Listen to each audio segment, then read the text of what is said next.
I'd like to talk to you today about this series and about late 19th century magicians. And they were so good at what they did that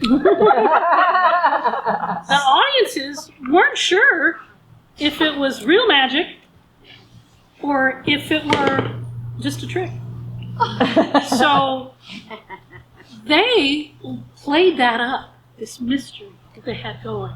And they created their posters. And if you looked at some of their posters from that era, they had illustrated in them some imps and devils and ghostly apparitions because they wanted you to think that they got their powers from these various things. And it sort of gave me the idea that if I wrote a book about these Victorian magicians, how would it be to have that sort of feeling that maybe the magic that you're watching could be real, just like the audiences in that time period.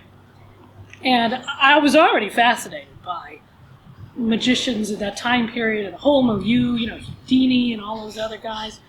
And some of them were so serious about being these characters that they created for the stage that they almost lived them 24/7.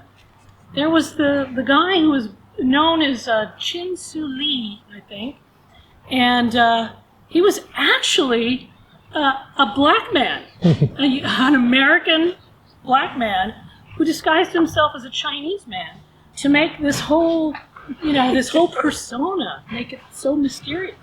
Unfortunately, he died by trying to perform the bullet catch trick. Uh-oh. He caught it a little too well, I guess was the problem. So that's his thing. So I love the whole idea of magicians of this time period.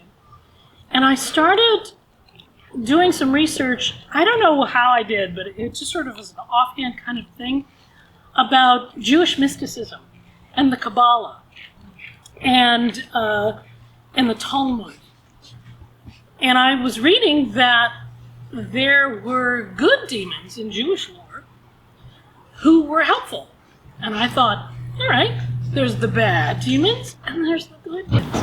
So my magician, Leopold Casimir, can perform real magic that he sort of peppers his regular routines with by summoning his friend, a Jewish demon named Euronymous. And you have to do that by shedding blood. So he would cut himself, shed the blood, the demon would come and heal him, and then he performed his whatever he needed performed. So that was kind of interesting, and the more I delved into it, the more Leopold's character, he's of Jewish gypsy extraction, kind of ashamed of both of those in this time period where nobody liked Jews, nobody liked gypsies, but he sort of shunned that, made himself into this English gentleman, and was able to create this persona for himself. Throughout the series, he kind of learns to embrace both of those heritages. So that's where all the Jewish stuff comes in, where he must travel in this book, the final in the trilogy.